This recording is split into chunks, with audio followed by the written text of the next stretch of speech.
మూసింది ఎవరంటే కొన్నిసార్లు దేవుడే మోస్తాడు. నీ చుట్టూ కొన్నిసార్లు దేవుడు డోర్స్ మూసేస్తాడు. నీ చుట్టూ కొన్నిసార్లు దేవుడు నువ్వు అనుకున్నవి ఇంకా రానివ్వకుండా కొన్నిసార్లు దేవుడు ఆపుతాడు. నీ చుట్టూ కొన్నిసార్లు మనుషులందరూ నీకు దూరం అయ్యేటట్లుగా దేవుడు చేస్తాడు. డోర్స్ క్లోజ్ చేయకపోతే, అనుకున్నవి ఆలస్యం అయితే, నీ వారు కూడా నీకు కొంచెం దూరం అయితే, అప్పుడు నీ గుర్తొచ్చేది ఎవరు? చెప్పండి. డోర్స్ క్లోజ్ అవ్వాలా, అనుకున్నవన్నీ అనుకున్నట్లుగా జరిగిపోతూ ఉంది. నీ వారన్న వాళ్ళందరూ నీతోనే బాగుంటున్నారు. అప్పుడు నువ్వు తొందరగా మరిచిపోయేది ఎవరిని? చెప్పండి. దేవుణ్ణి. దేవుడు ఎలాంటి వాడంటే,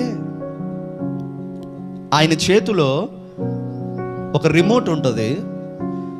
మనం ఆయన చేసిన బొమ్మలమైతే ఆ రిమోట్తో బొమ్మను ఆడిస్తూ ఉంటాడు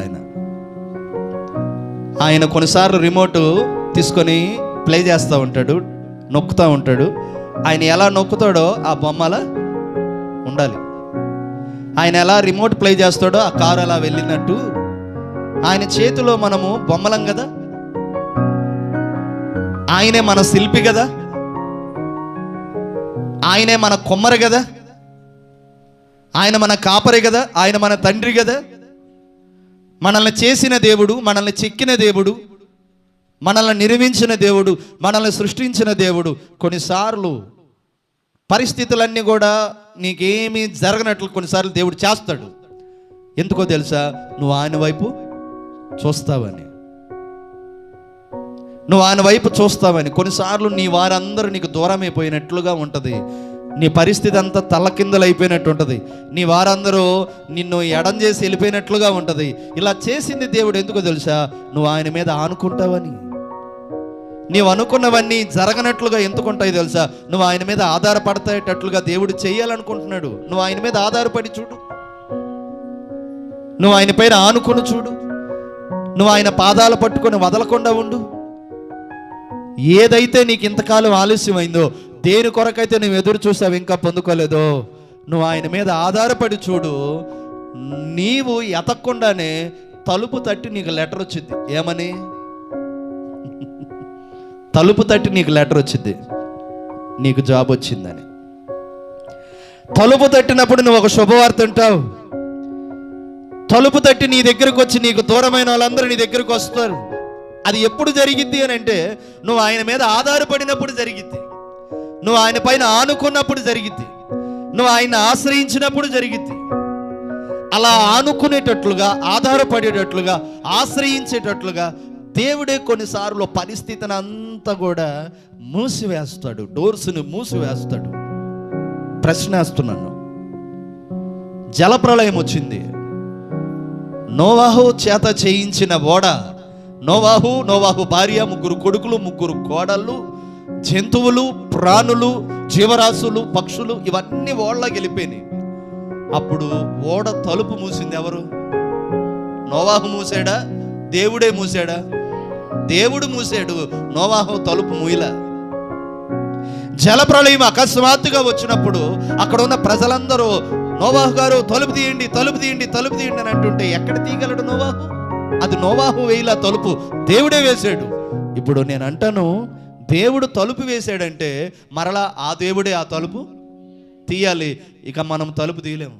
అంటే దేవుడు ద్వారం మూసాడంటే దేవుడే మరల ద్వారం తెరవాలి, కానీ మనం ఆ ద్వారాన్ని తీయలేము. ప్రియమైన దేవుని బిడ్డలారా, దేవుడు ఒకసారి నీ ఎదుట తలుపు మూసాడంటే దాని అర్థం ఏంది అని అంటే, నువ్వు ఆయన మీద ఆధారపడాలి.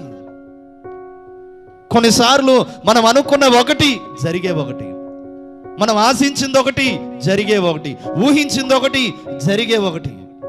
ప్రియమైన దేవుని బిడ్డలారా, అటువంటి సమయంలో దేవుడు నా ఎదుట ద్వారము మూసాడు. ఇప్పుడు నేను నా దేవుని మీద ఆధారపడాలి, ఆ దేవుని మీద ఆనుకోవాలి. ఆయనే నా ఎదుటున్న ద్వారాన్ని తీయబోతున్నాడు. చప్పట్లు కొట్టి దేవునికి స్తోత్రం చేద్దాం. హల్లెలూయా, హల్లెలూయా. మెల్కీసెదెకు షాలేము రాజా, సమున్నతమైన యాజకుడా, సంపూర్ణమైన దీవెనలతో ఆశీర్వదించబడిన ఆశ్రవదించితివే. చప్పట్లు కొట్టండి. మెల్కీసెదెకు షాలేము రాజా, సర్వోన్నతమైన సంపూర్ణమైన దీవెనలతో ఆశీర్వదించితివే. స్తుతిగానము చేయుచు దినమెల్ల కీర్తించుచు నీ ధర్మశాస్త్రమును నిత్యము ధ్యానించుచు స్తుతిగానము చేయుచు దినమెల్ల కీర్తించుచు నీ ధర్మశాస్త్రమును కీర్తి కలుగుటకై అనుదినము అనుక్షణము నారాధనకు ఆధారము యేసయ్యా, యేసయ్యా, యేసయ్యా, యేసయ్యా, యేసయ్యా, దేవే యేసయ్యా, దేవే యేసయ్యా, దేవే యేసయ్యా. అనుదినము అనుక్షణము నారాధనకు ఆధారము. బోలో క్రీస్తు మహారాజ్కి. రెండు విషయాలు చెప్పానండి. ఒకటి, దిగులుతో ఉన్న వారి దిగులు ఏం చేస్తాడు దేవుడు? తీసివేస్తాడు. రెండోది, ఆశపడిన వారి కార్యాలు ఇంకా జరగనప్పుడు దేవుడే మరలా ఏం చేస్తాడు? వారి ఆశ తీరుస్తాడు. మూడో విషయం ఏంటంటే, దుఃఖపడే వారిని దేవుడు ఓదారుస్తాడు. దిగులు వేరు, దుఃఖం వేరండి. దుఃఖించు వారిని దేవుడు ఓదారుస్తాడు. 57వ అధ్యాయము చూడండి, యెషయా గ్రంథం 57వ అధ్యాయము 18వ వచనం. 57వ అధ్యాయము 18వ వచనం చదవండి. Page number 618.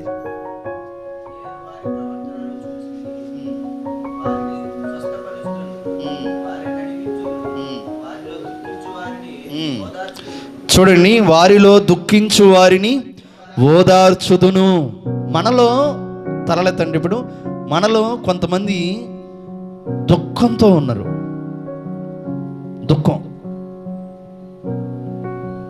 దుఃఖానికి వ్యతిరేకమైంది సంతోషం.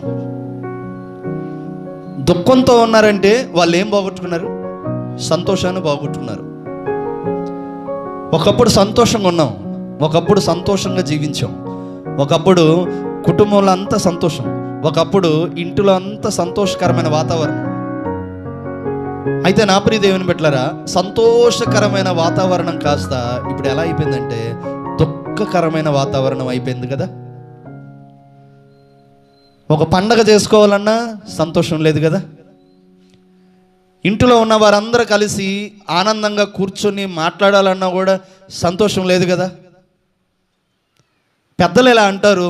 సంతోషం సగం బలం అంటారే. ప్రియమైన దేవుని బిడ్డలారా, సంతోషమే మనకు సగం బలం కదా. మరి సంతోషం పోగొట్టుకున్నామంటే సగం బలాన్ని కూడా పోగొట్టుకున్నట్లుగా. మనసుకు బలం, శరీరానికి బలం, బ్రతుకుకు బలం సంతోషం. ఈ సంతోషం డబ్బు పెట్టి కొనలేము. ఈ సంతోషం ఎక్కడా దొరకదు. ఇది దేవుడే ఇవ్వాలి. దేవుడు ఇచ్చాడు సంతోషం. ఇప్పుడు దేవుడు సంతోషాన్ని ఇచ్చిన దేవుడు ఇప్పుడు కొన్నిసార్లు ఆ సంతోషాన్ని కూడా దేవుడు తీసుకుంటాడు. యోబు సంతోషంగా ఉన్నాడు. తన భార్య, తన 10 మంది బిడ్డలు సంతోషంగా ఉన్నారు. అసలు బాధ ఎలాంటిదో కూడా యోబు కుటుంబానికి తెలియదండి. సంతోషంగా ఉన్నారు. యోబు కుటుంబంలో ఉన్న సంతోషం